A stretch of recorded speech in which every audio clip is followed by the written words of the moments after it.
The Prince by Niccolò Machiavelli, translated by W.K. Marriott. Introduction. No one can say where the bones of Machiavelli rest, but modern Florence has decreed him a stately cenotaph in Santa Croce, by the side of her most famous sons. Recognizing that, whatever other nations may have found in his works, Italy found in them the idea of her unity and the germs of her renaissance among the nations of Europe. Whilst it is idle to protest against the worldwide and evil signification of his name, it may be pointed out that the harsh construction of his doctrine, which this sinister reputation implies, was unknown to his own day, and that the researches of recent times have enabled us to interpret him more reasonably. It is due to these inquiries that the shape of an unholy necromancer, which so long haunted men's vision, has begun to fade. Machiavelli was undoubtedly a man of great observation, acuteness, and industry, noting with appreciative eye whatever passed before him, and with his supreme literary gift turning it to account in his enforced retirement from affairs. He does not present himself, nor is he depicted by his contemporaries, as a type of that rare combination, the successful statesman and author, for he appears to have been only moderately prosperous in his several embassies and political employments. He was misled by Caterina Sforza, ignored by Louis XII, overawed by Cesare Borgia. Several of his embassies were quite barren of results. His attempts to fortify Florence failed, and the soldiery that he raised astonished everybody by their cowardice. In the conduct of his own affairs, he was timid and time-serving. He dared not appear by the side of Soderini, to whom he owed so much, for fear of compromising himself. His connection with the Medici was open to suspicion, and Giuliano appears to have recognized his real forte when he set him to write the history of Florence, rather than employ him in the state. And it is on the literary side of his character, and there alone, that we find no weakness and no failure. This was the period of Machiavelli's literary activity and increasing influence, but he died, within a few weeks of the expulsion of the Medici, on the 22nd of June 1527, in his 58th year, without having regained office. Although the light of almost 4 centuries has been focused on the prince, its problems are still debatable and interesting, because they are the eternal problems between the ruled and their rulers. Leaving out of consideration those maxims of state which still furnish some European and Eastern statesmen with principles of action, the prince is bestrewn with truths that can be proved at every turn. Men are still the dupes of their simplicity and greed, as they were in the days of Alexander VI. The cloak of religion still conceals the vices which Machiavelli laid bare in the character of Ferdinand of Aragon. Men will not look at things as they really are, but as they wish them to be, and are ruined. It is the cry of a far later day than Machiavelli's that government should be elevated into a living moral force, capable of inspiring the people with a just recognition of the fundamental principles of society. To this high argument, the prince contributes but little. Machiavelli always refused to write either of men or of governments otherwise than as he found them, and he writes with such skill and insight that his work is of abiding value.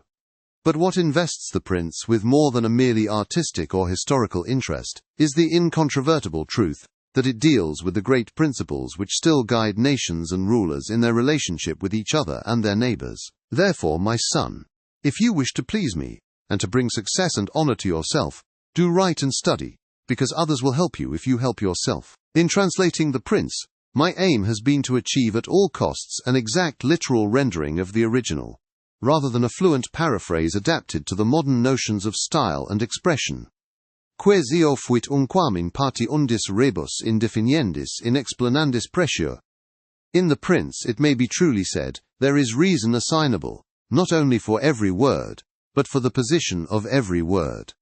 To an Englishman of Shakespeare's time, the translation of such a treatise was in some ways a comparatively easy task, for in those times the genius of the English more nearly resembled that of the Italian language. To the Englishman of today, it is not so simple. To take a single example, the word intratenere, employed by Machiavelli to indicate the policy adopted by the Roman Senate towards the weaker states of Greece, would by an Elizabethan be correctly rendered, entertain, and every contemporary reader would understand what was meant by saying that, quote, Rome entertained the Aetolians and the Achaeans, without augmenting their power. But today such a phrase would seem obsolete and ambiguous, if not unmeaning. We are compelled to say that Rome maintained friendly relations with the Aetolians, etc., using 4 words to do the work of 1. If the result be an occasional asperity, I can only hope that the reader, in his eagerness to reach the author's meaning, may overlook the roughness of the road that leads him to it.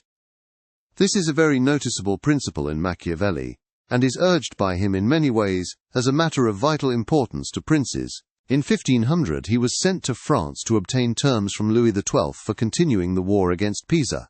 This king it was who, in his conduct of affairs in Italy, committed the 5 capital errors in statecraft summarized in The Prince, and was consequently driven out. He also, it was who made the dissolution of his marriage a condition of support to Pope Alexander VI, which leads Machiavelli to refer those who urge that such promises should be kept to what he has written concerning the faith of princes.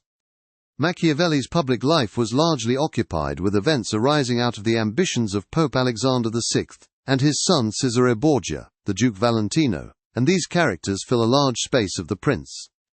Machiavelli never hesitates to cite the actions of the Duke for the benefit of usurpers who wish to keep the states they have seized.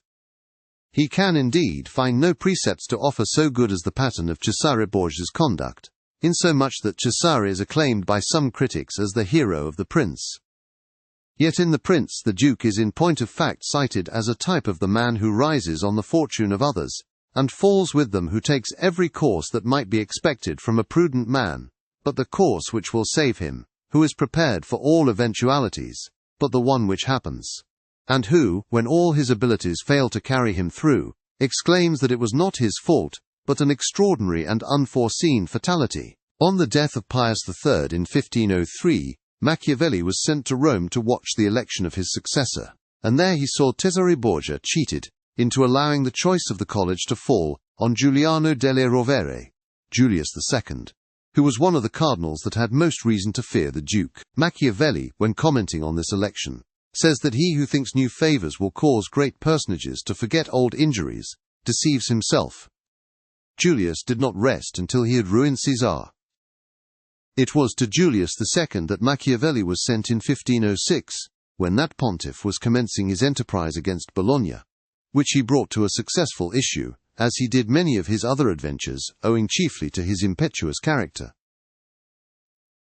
It is in reference to Pope Julius that Machiavelli moralizes on the resemblance between fortune and women, and concludes that it is the bold rather than the cautious man that will win and hold them both. It is impossible to follow here the varying fortunes of the Italian states, which in 1507 were controlled by France, Spain, and Germany, with results that have lasted to our day. We are concerned with those events, and with the 3 great actors in them, so far only as they impinge on the personality of Machiavelli. He had several meetings with Louis XII of France, and his estimate of that monarch's character has already been alluded to. Machiavelli has painted Ferdinand of Aragon as the man who accomplished great things under the cloak of religion, but who in reality had no mercy, faith, humanity, or integrity, and who, had he allowed himself to be influenced by such motives, would have been ruined. The Emperor Maximilian was one of the most interesting men of the age, and his character has been drawn by many hands. But Machiavelli, who was an envoy at his court in 1507–8, reveals the secret of his many failures when he describes him as a secretive man, without force of character, ignoring the human agencies necessary to carry his schemes into effect, and never insisting on the fulfillment of his wishes. The remaining years of Machiavelli's official career were filled with events arising out of the League of Cambrai, made in 1508 between the 3 great European powers already mentioned, and the Pope, with the object of crushing the Venetian Republic. This result was attained in the Battle of Vaila, when Venice lost in one day all that she had won in 800 years. Florence had a difficult part to play during these events, complicated as they were by the feud which broke out between the Pope and the French, because friendship with France had dictated the entire policy of the Republic. When, in 1511, Julius II finally formed the Holy League against France, and with the assistance of the Swiss drove the French out of Italy, Florence lay at the mercy of the Pope and had to submit to his terms, one of which was that the Medici should be restored. The return of the Medici to Florence on the 1st of September 1512 and the consequent fall of the Republic, was the signal for the dismissal of Machiavelli and his friends, and thus put an end to his public career, for, as we have seen, he died without regaining office. Literature and Death, 1512–27. On the return of the Medici, Machiavelli, who for a few weeks had vainly hoped to retain his office under the new masters of Florence, was dismissed by decree dated the 7th of November 1512. Shortly after this he was accused of complicity in an abortive conspiracy against the Medici, imprisoned, and put to the question by torture. The new Medicean Pope, Leo X, procured his release, and he retired to his small property at San Cassiano, near Florence, where he devoted himself to literature. In a letter to Francesco Vittori, dated the 13th of December 1513, he has left a very interesting description of his life at this period, which elucidates his methods and his motives in writing The Prince. After describing his daily occupations with his family and neighbors, he writes, "The evening being come, I return home and go to my study. At the entrance I pull off my peasant clothes, covered with dust and dirt, and put on my noble court dress, and thus becomingly reclothed, I pass into the ancient courts of the men of old, where, being lovingly received by them, I am fed with that food which is mine alone. Where I do not hesitate to speak with them, and to ask for the reason of their actions, and they, in their benignity, answer me, and for 4 hours I feel no weariness, I forget every trouble, poverty does not dismay, death does not terrify me, I am possessed entirely by those great men. And because Dante says, knowledge doth come of learning well retained, unfruitful else, I have noted down what I have gained from their conversation, and have composed a small work on principalities, where I pour myself out as fully as I can, in meditation on the subject, discussing what a principality is, what kinds there are, how they can be acquired, how they can be kept, why they are lost. And if any of my fancies ever pleased you, this ought not to displease you. And to a prince, especially to a new one, it should be welcome. Therefore I dedicate it to His Magnificence Giuliano. Filippo Casavecchio has seen it. He will be able to tell you what is in it, and of the discourses I have had with him. Nevertheless, I am still enriching and polishing it. The little book suffered many vicissitudes before attaining the form in which it has reached us. Various mental influences were at work during its composition. Its title and patron were changed, and for some unknown reason, it was finally dedicated to Lorenzo de' Medici. Although Machiavelli discussed with Casavecchio whether it should be sent or presented in person to the patron, there is no evidence that Lorenzo ever received or even read it. He certainly never gave Machiavelli any employment. Although it was plagiarized during Machiavelli's lifetime, The Prince was never published by him, and its text is still disputable. Machiavelli concludes his letter to Vittori thus, "And as to this little thing, his book, when it has been read, it will be seen that during the 15 years I have given to the study of statecraft, I have neither slept nor idled. And men ought ever to desire to be served by one who has reaped experience at the expense of others. And of my loyalty none could doubt, because having always kept faith, I could not now learn how to break it, for he who has been faithful and honest, as I have, cannot change his nature, and my poverty is a witness to my honesty." Before Machiavelli had got The Prince off his hands, he commenced his Discourse on the First Decade of Titus Livius, which should be read concurrently with The Prince. These and several minor works occupied him until the year 1518, when he accepted a small commission to look after the affairs of some Florentine merchants at Genoa. In 1519, the Medicean rulers of Florence granted a few political concessions to her citizens, and Machiavelli, with others, was consulted upon a new constitution under which the Great Council was to be restored. But on one pretext or another, it was not promulgated. In 1520, the Florentine merchants again had recourse to Machiavelli to settle their difficulties with Lucca. But this year was chiefly remarkable for his re-entry into Florentine literary society, where he was much sought after, and also for the production of his Art of War. It was in the same year that he received a commission at the instance of Cardinal de' Medici to write the History of Florence, a task which occupied him until 1525. His return to popular favor may have determined the Medici to give him this employment, for an old writer observes that an able statesman out of work like a huge whale will endeavor to overturn the ship, unless he has an empty cask to play with. When the history of Florence was finished, Machiavelli took it to Rome for presentation to his patron, Giuliano de' Medici, who had in the meanwhile become Pope, under the title of Clement VII. It is somewhat remarkable that, as in 1513 Machiavelli had written The Prince for the instruction of the Medici after they had just regained power in Florence, so, in 1525, he dedicated the history of Florence to the head of the family when its ruin was now at hand. In that year the Battle of Pavia destroyed the French rule in Italy, and left Francis I a prisoner in the hands of his great rival, Charles V. This was followed by the sack of Rome, upon the news of which the popular party at Florence threw off the yoke of the Medici, who were once more banished. Machiavelli was absent from Florence at this time, but hastened his return, hoping to secure his former office of secretary to the Ten of Liberty and Peace. Unhappily, he was taken ill soon after he reached Florence, where he died on the 22nd of June 1527. The man and his works. No one can say where the bones of Machiavelli rest, but modern Florence has decreed him a stately cenotaph in Santa Croce, by the side of her most famous sons. Recognizing that, whatever other nations may have found in his works, Italy found in them the idea of her unity and the germs of her renaissance among the nations of Europe. Whilst it is idle to protest against the worldwide and evil signification of his name, it may be pointed out that the harsh construction of his doctrine, which this sinister reputation implies, was unknown to his own day, and that the researches of recent times have enabled us to interpret him more reasonably.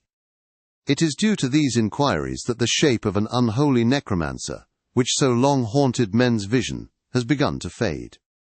Machiavelli was undoubtedly a man of great observation, acuteness and industry, noting with appreciative eye whatever passed before him, and with his supreme literary gift turning it to account in his enforced retirement from affairs. He does not present himself, nor is he depicted by his contemporaries, as a type of that rare combination, the successful statesman and author, for he appears to have been only moderately prosperous in his several embassies and political employments. He was misled by Katharina Sforza, ignored by Louis XII, overawed by Cesare Borgia. Several of his embassies were quite barren of results. His attempts to fortify Florence failed, and the soldiery that he raised astonished everybody by their cowardice. In the conduct of his own affairs, he was timid and time-serving. He dared not appear by the side of Soderini, to whom he owed so much, for fear of compromising himself. His connection with the Medici was open to suspicion, and Giuliano appears to have recognized his real forte when he set him to write the History of Florence, rather than employ him in the state. And it is on the literary side of his character, and there alone, that we find no weakness and no failure. Although the light of almost 4 centuries has been focused on the prince, its problems are still debatable and interesting, because they are the eternal problems between the ruled and their rulers. Such as they are, its ethics are those of Machiavelli's contemporaries, yet they cannot be said to be out of date so long as the governments of Europe rely on material rather than on moral forces. Its historical incidents and personages become interesting by reason of the uses which Machiavelli makes of them to illustrate his theories of government and conduct. Leaving out of consideration those maxims of state which still furnish some European and Eastern statesmen with principles of action, the Princias bestrewn with truths that can be proved at every turn. Men are still the dupes of their simplicity and greed, as they were in the days of Alexander VI. The cloak of religion still conceals the vices which Machiavelli laid bare in the character of Ferdinand of Aragon. Men will not look at things as they really are, but as they wish them to be, and are ruined. In politics there are no perfectly safe courses. Prudence consists in choosing the least dangerous ones. Then, to pass to a higher plane, Machiavelli reiterates that, although crimes may win an empire, they do not win glory. Necessary wars are just wars, and the arms of a nation are hallowed when it has no other resource but to fight. It is the cry of a far later day than Machiavelli's, that government should be elevated into a living moral force, capable of inspiring the people with a just recognition of the fundamental principles of society. To this high argument, the prince contributes but little. Machiavelli always refused to write either of men or of governments otherwise than as he found them, and he writes with such skill and insight that his work is of abiding value. But what invests The Prince with more than a merely artistic or historical interest is the incontrovertible truth that it deals with the great principles which still guide nations and rulers in their relationship with each other and their neighbors. In translating The Prince, my aim has been to achieve at all costs an exact literal rendering of the original, rather than a fluent paraphrase adapted to the modern notions of style and expression. Machiavelli was no facile phrasemonger. The conditions under which he wrote obliged him to weigh every word. His themes were lofty, his substance grave, his manner nobly plain and serious. Quisio fuitum quam in patiundis rebus, in definiendis, in explanandis pressure. In The Prince it may be truly said there is reason assignable, not only for every word, but for the position of every word. To an Englishman of Shakespeare's time, the translation of such a treatise was in some ways a comparatively easy task, for in those times the genius of the English more nearly resembled that of the Italian language. To the Englishman of today, it is not so simple. To take a single example, the word intrattenere employed by Machiavelli to indicate the policy adopted by the Roman Senate towards the weaker states of Greece would by an Elizabethan be correctly rendered entertain, and every contemporary reader would understand what was meant by saying that Rome entertained the Aetolians and the Achaeans without augmenting their power. But today such a phrase would seem obsolete and ambiguous, if not unmeaning. We are compelled to say that Rome maintained friendly relations with the Aetolians, etc., using 4 words to do the work of one. I have tried to preserve the pithy brevity of the Italian so far as was consistent with an absolute fidelity to the sense. If the result be an occasional asperity, I can only hope that the reader, in his eagerness to reach the author's meaning, may overlook the roughness of the road that leads him to it. Dedication. To the magnificent Lorenzo di Piero de' Medici. Those who strive to obtain the good graces of a prince are accustomed to come before him with such things as they hold most precious, or in which they see him take most delight.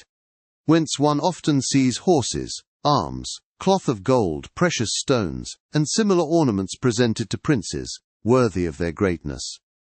Desiring therefore to present myself to your magnificence, with some testimony of my devotion towards you, I have not found among my possessions anything which I hold more dear than, or value, so much as the knowledge of the actions of great men, acquired by long experience in contemporary affairs, and a continual study of antiquity, which, having reflected upon it with great and prolonged diligence, I now send, digested into a little volume, to your magnificence.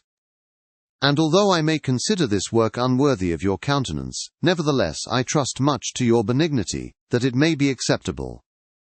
Seeing that it is not possible for me to make a better gift than to offer you the opportunity of understanding in the shortest time all that I have learnt in so many years, and with so many troubles and dangers. Which work I have not embellished with swelling or magnificent words, nor stuffed with rounded periods, nor with any extrinsic allurements or adornments whatever, with which so many are accustomed to embellish their works. For I have wished either that no honour should be given it, or else that the truth of the matter, and the weightiness of the theme, shall make it acceptable. Nor do I hold with those who regard it as a presumption, if a man of low and humble condition dare to discuss and settle the concerns of princes, because just as those who draw landscapes place themselves below in the plain to contemplate the nature of the mountains and of lofty places, and in order to contemplate the plains place themselves upon high mountains, even so to understand the nature of the people, it needs to be a prince, and to understand that of princes it needs to be of the people.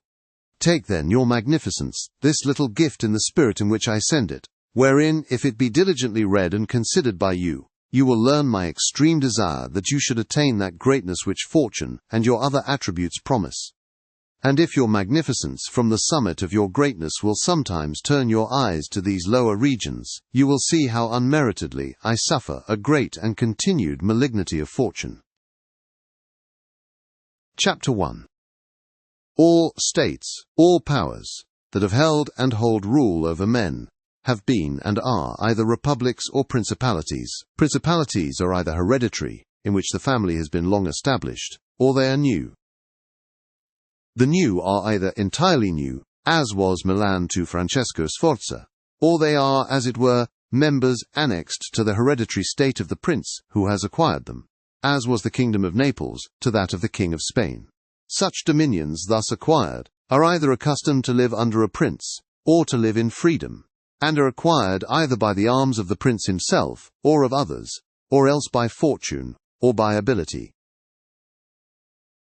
Chapter 2.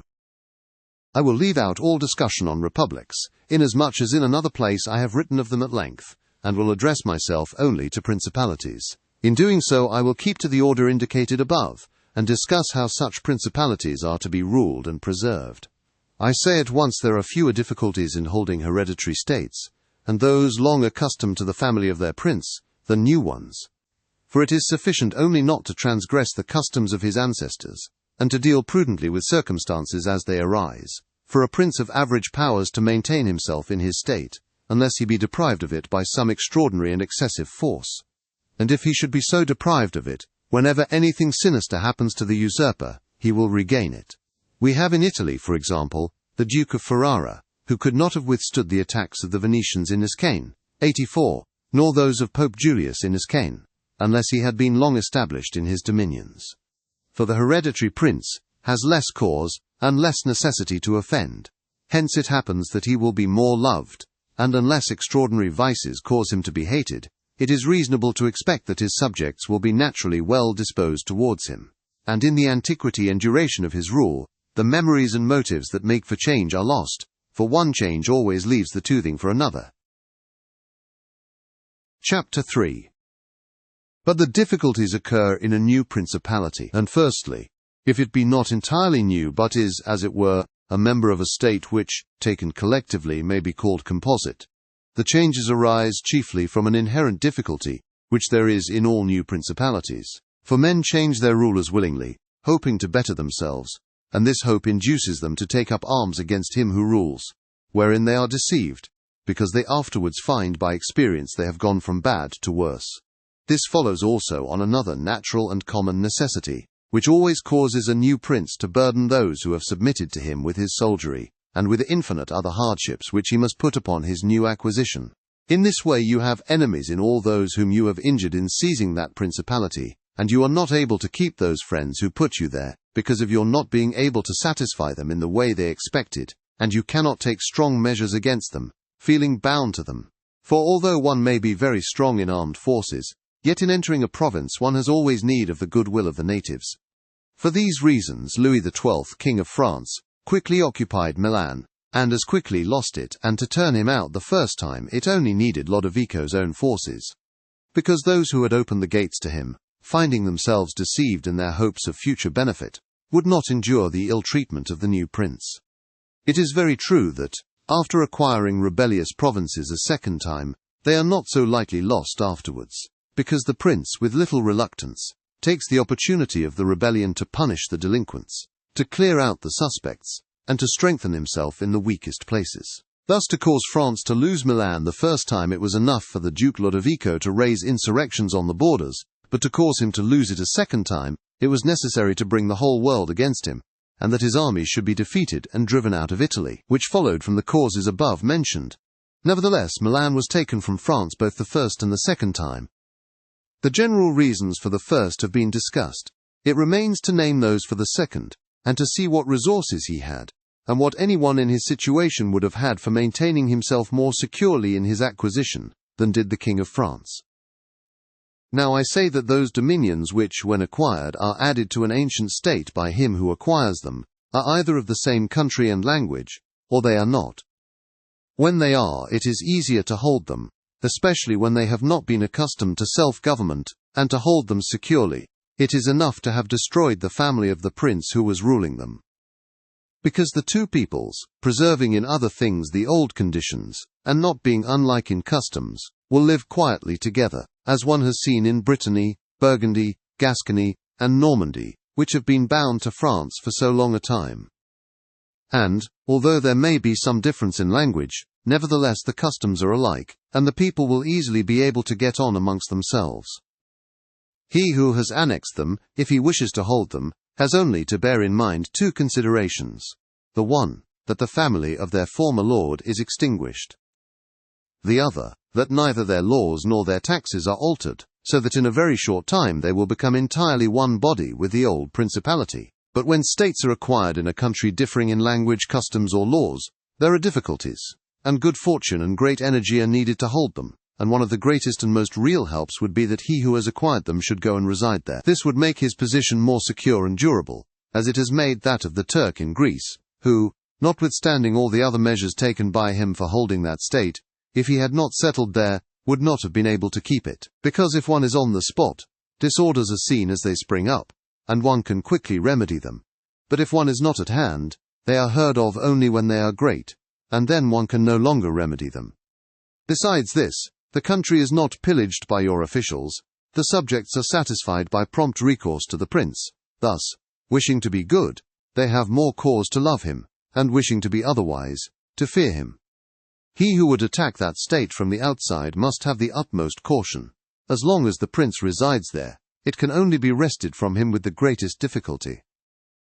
The other and better course is to send colonies to one or two places, which may be as keys to that state, for it is necessary either to do this, or else to keep there a great number of cavalry and infantry.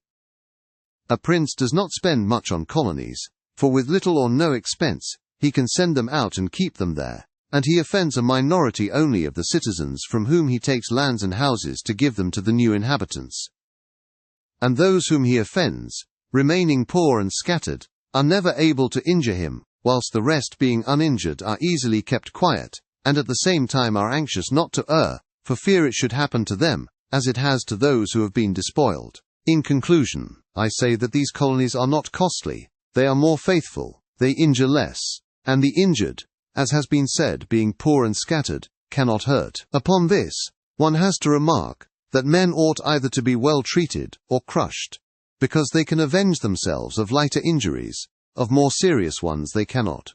Therefore the injury that is to be done to a man, ought to be of such a kind, that one does not stand in fear of revenge.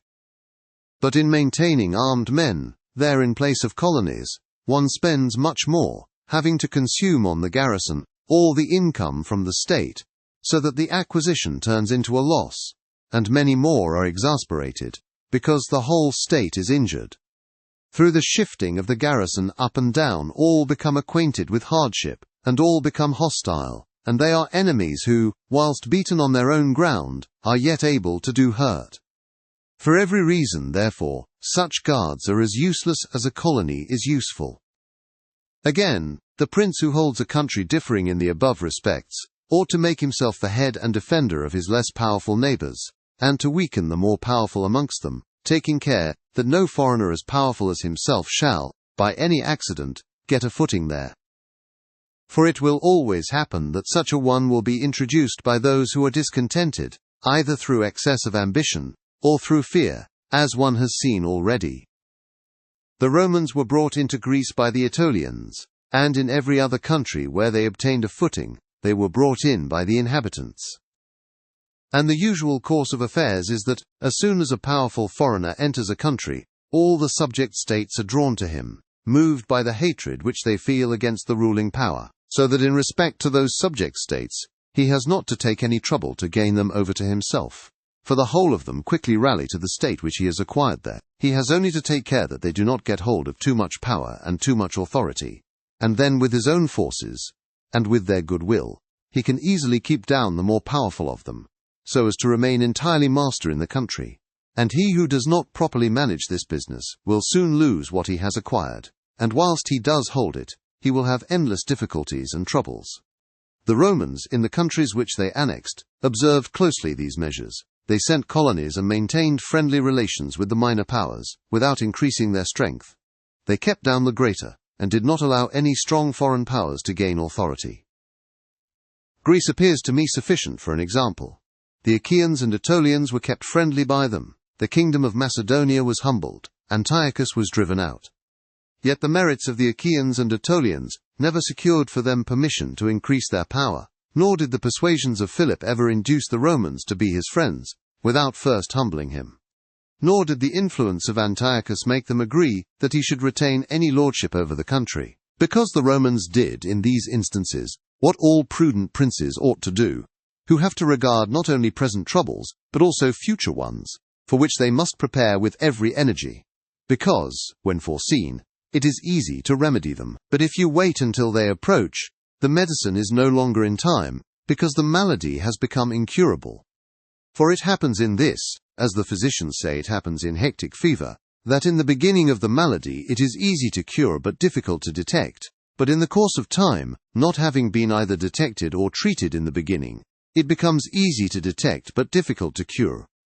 Thus it happens in affairs of state, for when the evils that arise have been foreseen, which it is only given to a wise man to see, they can be quickly redressed, but when, through not having been foreseen, they have been permitted to grow in a way that everyone can see them, there is no longer a remedy. Therefore the Romans, foreseeing troubles, dealt with them at once, and, even to avoid a war, would not let them come to a head, for they knew that war is not to be avoided, but is only to be put off to the advantage of others.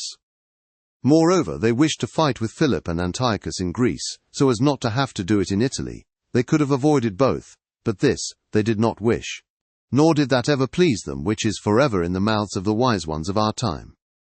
Let us enjoy the benefits of the time, but rather the benefits of their own valor and prudence, for time drives everything before it, and is able to bring with it good as well as evil, and evil as well as good. But let us turn to France, and inquire whether she has done any of the things mentioned. I will speak of Louis, and not of Charles, as the one whose conduct is the better to be observed, he having held possession of Italy for the longest period. And you will see that he has done the opposite to those things which ought to be done to retain a state composed of diverse elements. King Louis was brought into Italy by the ambition of the Venetians, who desired to obtain half the state of Lombardy by his intervention.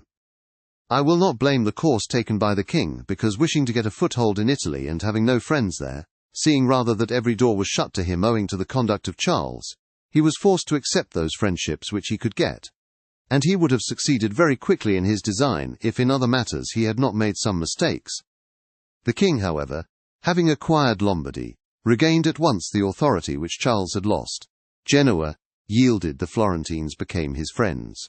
The Marquis of Mantua, the Duke of Ferrara, the Bentivogli, my Lady of Forli, the Lords of Faenza, of Pesaro, of Rimini, of Camerino, of Piombino, the Lucchesi, the Pisans, the Sienese, everybody made advances to him to become his friend. Then could the Venetians realize the rashness of the course taken by them, which, in order that they might secure 2 towns in Lombardy, had made the king master of 2/3 of Italy. Let anyone now consider with what little difficulty the king could have maintained his position in Italy, had he observed the rules above laid down, and kept all his friends secure and protected. For although they were numerous, they were both weak and timid, some afraid of the church, some of the Venetians, and thus they would always have been forced to stand in with him, and by their means he could easily have made himself secure against those who remained powerful.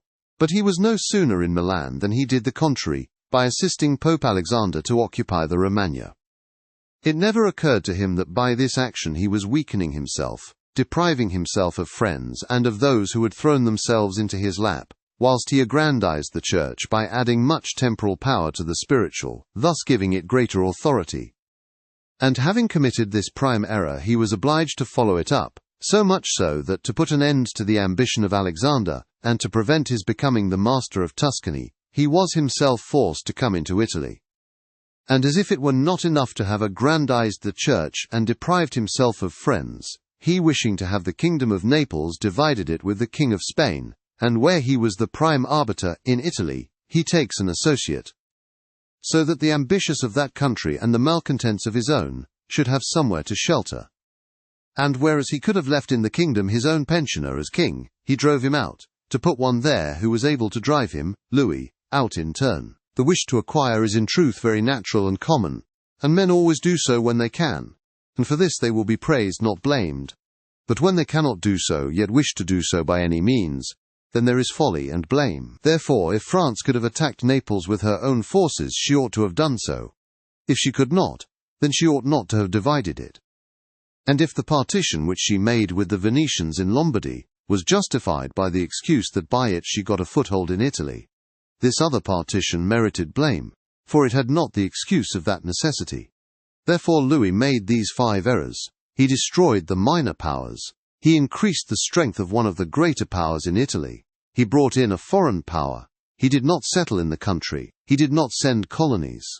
Which errors, had he lived, were not enough to injure him, had he not made a sixth by taking away their dominions from the Venetians, because, had he not aggrandized the church, nor brought Spain into Italy, it would have been very reasonable and necessary to humble them. But having first taken these steps, he ought never to have consented to their ruin, for they, being powerful, would always have kept off others from designs on Lombardy, to which the Venetians would never have consented, except to become masters themselves there. Also because the others would not wish to take Lombardy from France, in order to give it to the Venetians, and to run counter to both, they would not have had the courage. And if anyone should say, King Louis yielded the Romagna to Alexander, and the kingdom to Spain to avoid war, I answer for the reasons given above that a blunder ought never to be perpetrated to avoid war, because it is not to be avoided, but is only deferred to your disadvantage. And if another should allege the pledge which the king had given to the Pope that he would assist him in the enterprise, in exchange for the dissolution of his marriage and for the cap to Rouen, to that I reply what I shall write later on concerning the faith of princes, and how it ought to be kept. Thus King Louis lost Lombardy by not having followed any of the conditions observed by those who have taken possession of countries and wish to retain them. Nor is there any miracle in this, but much that is reasonable and quite natural. And on these matters I spoke at Nantes with Rouen, when Valentino, as Cesare Borgia, the son of Pope Alexander, was usually called, occupied the Romagna, and on Cardinal Rouen observing to me that the Italians did not understand War 1, replied to him that the French did not understand statecraft, meaning that otherwise they would not have allowed the Church to reach such greatness. And in fact it has been seen that the greatness of the Church and of Spain in Italy has been caused by France, and her ruin may be attributed to them. From this a general rule is drawn which never or rarely fails, that he who is the cause of another becoming powerful is ruined, because that predominancy has been brought about either by astuteness, or else by force, and both are distrusted by him who has been raised to power. Chapter 4. Considering the difficulties which men have had to hold to a newly acquired state, some might wonder how, seeing that Alexander the Great became the master of Asia in a few years, and died whilst it was scarcely settled, whence it might appear reasonable that the whole empire would have rebelled, nevertheless his successors maintained themselves, and had to meet no other difficulty than that which arose among themselves from their own ambitions. I answer that the principalities of which one has record are found to be governed in two different ways, either by a prince, with a body of servants, who assist him to govern the kingdom as ministers by his favour and permission, or by a prince and barons, who hold that dignity by antiquity of blood, and not by the grace of the prince. Such barons have states, and their own subjects, who recognize them as lords, and hold them in natural affection. Those states that are governed by a prince and his servants, hold their prince in more consideration, because in all the country there is no one who is recognized as superior to him, and if they yield obedience to another, they do it as to a minister and official. And they do not bear him any particular affection. The examples of these two governments in our time are the Turk and the King of France. The entire monarchy of the Turk is governed by one lord, the others are his servants, and, dividing his kingdom into sanjaks, he sends there different administrators, and shifts and changes them as he chooses. But the King of France is placed in the midst of an ancient body of lords, acknowledged by their own subjects, and beloved by them. They have their own prerogatives, nor can the king take these away except at his peril. Therefore he who considers both of these states will recognize great difficulties in seizing the state of the Turk, but, once it is conquered, great ease in holding it. The causes of the difficulties in seizing the kingdom of the Turk are that the usurper cannot be called in by the princes of the kingdom, nor can he hope to be assisted in his designs by the revolt of those whom the Lord has around him. This arises from the reasons given above, for his ministers, being all slaves and bondmen, can only be corrupted with great difficulty, and one can expect little advantage from them when they have been corrupted, as they cannot carry the people with them, for the reasons assigned. Hence he who attacks the Turk must bear in mind that he will find him united, and he will have to rely more on his own strength than on the revolt of others. But, if once the Turk has been conquered, and routed in the field in such a way that he cannot replace his armies, there is nothing to fear but the family of this prince, and this being exterminated, there remains no one to fear, the others having no credit with the people. And as the conqueror did not rely on them before his victory, so he ought not to fear them after it. The contrary happens in kingdoms governed like that of France, because one can easily enter there by gaining over some baron of the kingdom, for one always finds malcontents, and such as desire a change. Such men, for the reasons given, can open the way into the state, and render the victory easy, but if you wish to hold it afterwards, you meet with infinite difficulties, both from those who have assisted you, and from those you have crushed. Nor is it enough for you to have exterminated the family of the prince, because the lords that remain make themselves the heads of fresh movements against you, and as you are unable either to satisfy or exterminate them, that state is lost whenever time brings the opportunity. Now if you will consider what was the nature of the government of Darius, you will find it similar to the kingdom of the Turk, and therefore it was only necessary for Alexander, first to overthrow him in the field, and then to take the country from him. After which victory, Darius being killed, the state remained secure to Alexander, for the above reasons. And if his successors had been united, they would have enjoyed it securely, and at their ease, for there were no tumults raised in the kingdom, except those they provoked themselves. But it is impossible to hold, with such tranquillity states constituted like that of France. Hence arose those frequent rebellions against the Romans in Spain, France, and Greece, owing to the many principalities there were in these states, of which as long as the memory of them endured, the Romans always held an insecure possession. But with the power and long continuance of the empire, the memory of them passed away, and the Romans then became secure possessors. And when fighting afterwards amongst themselves, each one was able to attach to himself his own parts of the country, according to the authority he had assumed there, and the family of the former lord being exterminated, none other than the Romans were acknowledged. When these things are remembered, no one will marvel at the ease with which Alexander held the empire of Asia, or at the difficulties which others have had to keep an acquisition, such as Pyrrhus and many more. This is not occasioned by the little or abundance of ability in the conqueror, but by the want of uniformity in the subject state. Chapter 5. Whenever those states which have been acquired as stated, have been accustomed to live under their own laws and in freedom, there are three courses for those who wish to hold them. The first is to ruin them, the next is to reside there in person, the third is to permit them to live under their own laws, drawing a tribute, and establishing within it an oligarchy which will keep it friendly to you.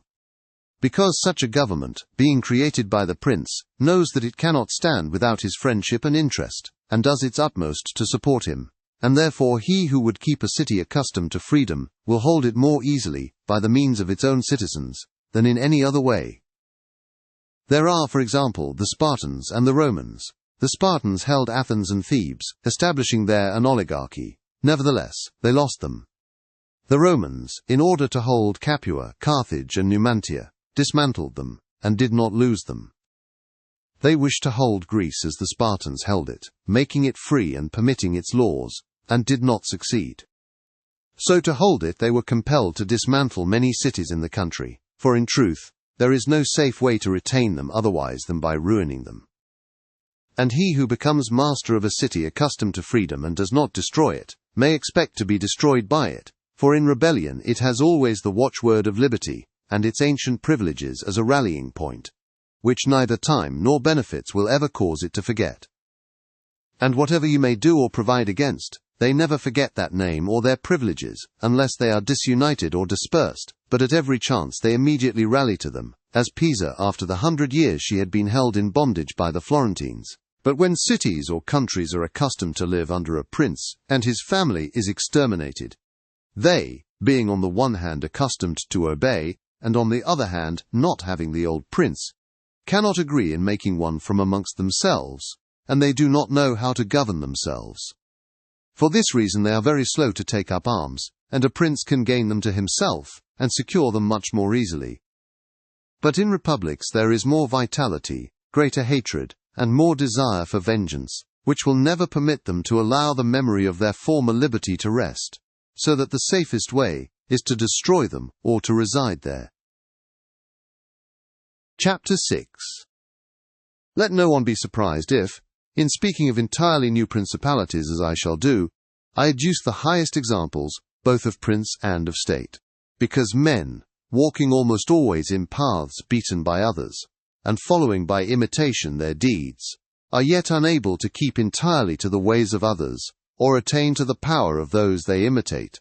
A wise man ought always to follow the paths beaten by great men, and to imitate those who have been supreme, so that if his ability does not equal theirs, at least it will savour of it. Let him act like the clever archers who, designing to hit the mark, which yet appears too far distant, and knowing the limits to which the strength of their bow attains, take aim much higher than the mark, not to reach by their strength or arrow to so great a height, but to be able with the aid of so high an aim to hit the mark they wish to reach. I say therefore that in entirely new principalities, where there is a new prince, more or less difficulty is found in keeping them, accordingly as there is more or less ability in him who has acquired the state. Now, as the fact of becoming a prince from a private station presupposes either ability or fortune, it is clear that one or other of these things will mitigate in some degree many difficulties. Nevertheless, he who has relied least on fortune is established the strongest. Further, it facilitates matters when the prince, having no other state, is compelled to reside there in person. But to come to those who, by their own ability, and not through fortune, have risen to be princes, I say that Moses, Cyrus, Romulus, Theseus, and such like, are the most excellent examples. And although one may not discuss Moses, he having been a mere executor of the will of God, yet he ought to be admired, if only for that favour which made him worthy to speak with God. But in considering Cyrus and others who have acquired or founded kingdoms, all will be found admirable, and if their particular deeds and conduct shall be considered, they will not be found inferior to those of Moses, although he had so great a preceptor. And in examining their actions and lives, one cannot see that they owed anything to fortune beyond opportunity, which brought them the material to mould into the form which seemed best to them. Without that opportunity their powers of mind would have been extinguished, and without those powers the opportunity would have come in vain. It was necessary therefore to Moses that he should find the people of Israel in Egypt enslaved and oppressed by the Egyptians, in order that they should be disposed to follow him, so as to be delivered out of bondage. It was necessary that Romulus should not remain in Alba, and that he should be abandoned at his birth, in order that he should become king of Rome and founder of the fatherland. It was necessary that Cyrus should find the Persians discontented with the government of the Medes, and the Medes soft and effeminate through their long peace. Theseus could not have shown his ability had he not found the Athenians dispersed. These opportunities, therefore, made those men fortunate, and their high ability enabled them to recognize the opportunity whereby their country was ennobled and made famous. Those who by valorous ways become princes, like these men, acquire a principality with difficulty, but they keep it with ease. The difficulties they have in acquiring it rise in part from the new rules and methods which they are forced to introduce to establish their government and its security, and it ought to be remembered that there is nothing more difficult to take in hand, more perilous to conduct, or more uncertain in its success, than to take the lead in the introduction of a new order of things, because the innovator has for enemies all those who have done well under the old conditions, and lukewarm defenders in those who may do well under the new. This coolness arises partly from fear of the opponents, who have the laws on their side, and partly from the incredulity of men, who do not readily believe in new things until they have had a long experience of them. Thus it happens that whenever those who are hostile have the opportunity to attack, they do it like partisans, whilst the others defend lukewarmly, in such wise that the prince is endangered along with them. It is necessary, therefore, if we desire to discuss this matter thoroughly, to inquire whether these innovators can rely on themselves or have to depend on others, that is to say, whether, to consummate their enterprise, have they to use prayers, or can they use force? In the first instance they always succeed badly, and never compass anything, but when they can rely on themselves and use force, then they are rarely endangered. Hence it is that all armed prophets have conquered, and the unarmed ones have been destroyed. Besides the reasons mentioned, the nature of the people is variable, and whilst it is easy to persuade them, it is difficult to fix them in that persuasion. And thus it is necessary to take such measures that, when they believe no longer, it may be possible to make them believe by force. If Moses, Cyrus, Theseus, and Romulus had been unarmed, they could not have enforced their constitutions for long, as happened in our time to Fra Girolamo Savonarola, who was ruined with his new order of things immediately the multitude believed in him no longer. And he had no means of keeping steadfast those who believed, or of making the unbelievers to believe. Therefore such as these have great difficulties in consummating their enterprise, for all their dangers are in the ascent, yet with ability they will overcome them. But when these are overcome, and those who envied them, their success are exterminated, they will begin to be respected, and they will continue afterwards, powerful, secure, honored, and happy. To these great examples, I wish to add a lesser one. Still, it bears some resemblance to them, and I wish it to suffice me for all of a like kind. It is Hiero the Syracusan. This man rose from a private station to be Prince of Syracuse, nor did he either owe anything to fortune but opportunity, for the Syracusans, being oppressed, chose him for their captain. Afterwards he was rewarded by being made their prince.